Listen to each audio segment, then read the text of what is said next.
two pieces of lining paper. This one's dry, this one's been soaking for about 9 minutes, which typically for 1000 grade paper is the time you want to soak it for. Firstly, the dry one, you're able with a sharp pair of scissors to just push the scissors through that, not cutting at all. And with a very sharp snap blade, fresh blade, I can just cut through that the same, no problem.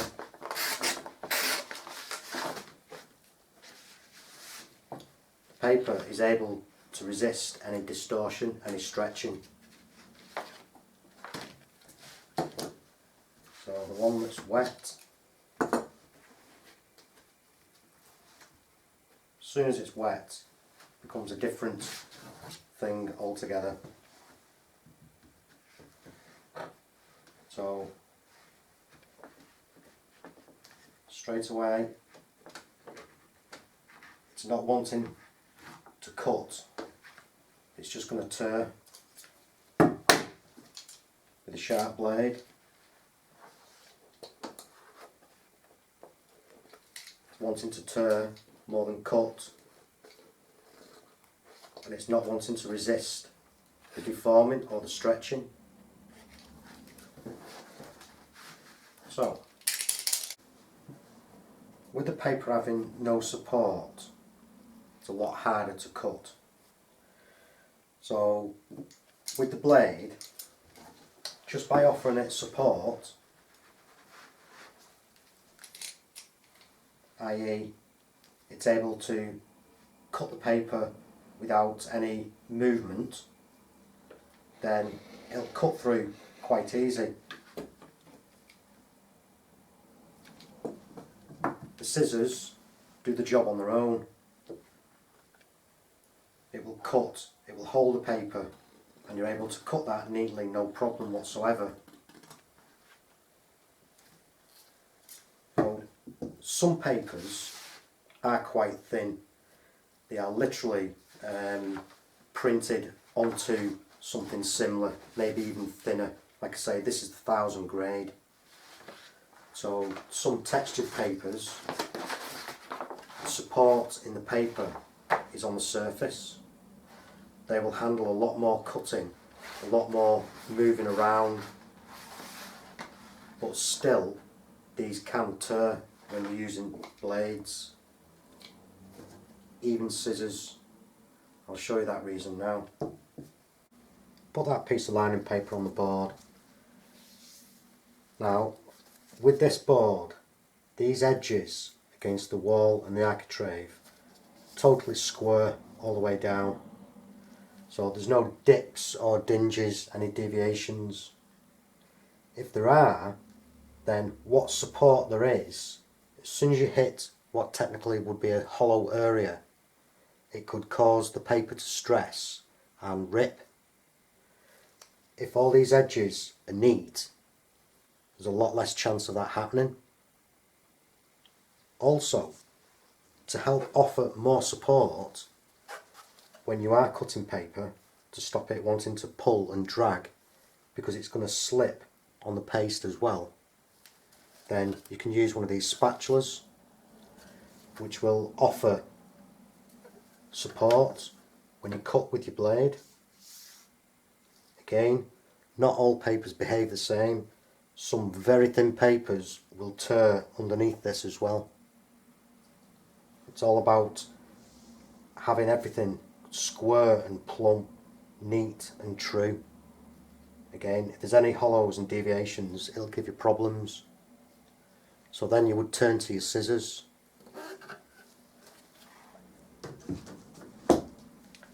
Again, using a pair of scissors, you're going to need to mark where you're cutting. If you have any deviations in this woodwork, that will give you problems, because as you're marking the paper, I use my bradawl, brilliant for this job. As you're marking that paper, that also will slip and stress the paper, stretch it and it will rip. So then when you do lift it off to start cutting, you can have pieces missing and tears. Again, make sure it's all square and neat. And even like this now, how the paper is sitting, if you have too much of a tail that is clinging to the surface, then when you do try and mark this, again, the paper's not going to give, it will just rip. So if you try and force that into a position, you'll get a tear.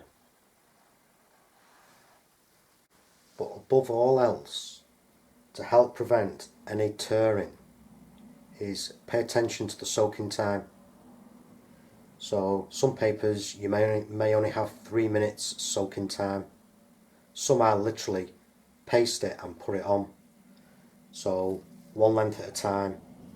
Even papers that take 10 minutes to soak, if it's taking you 8 minutes to get that length of paper on, depending on what cutting you've got to do, then each subsequent length of paper that's sat there is soaking longer and then will become more difficult to work with.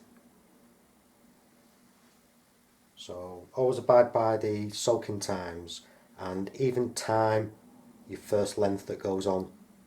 It'll give you an idea of how long it will take and then how many lengths you can paste ahead of yourself. As long as you get everything into position without stressing the paper too much, because that is the secret, less stressing. So if all these are straight and neat, there'll be less stress on the paper, and then you can mark it carefully again, because some papers are so thin even this action will ruin them. You can get to working with a pair of scissors, it can get you out of a lot of sticky situations.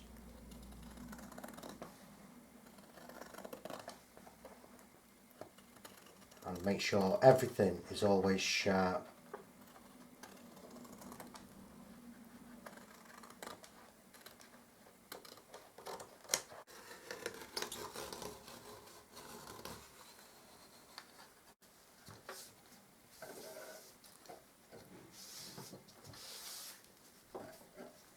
A good sharp pair of scissors is generally the better way to go.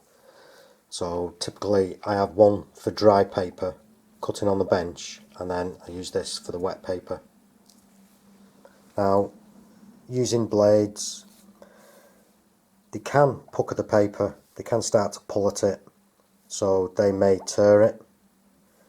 Using the wheel knife or the rotary knife, then these can do a good job, but like the blade, you're going to be cutting into the background, and again also if there's any deviations within the woodwork, then these will stress the paper and tear. Just like marking the paper for scissors, it can happen, but at least this way you can be very careful and mark the paper gently and cut it. It's just being able to cut the paper without tearing it. So no over soaking and good sharp tools.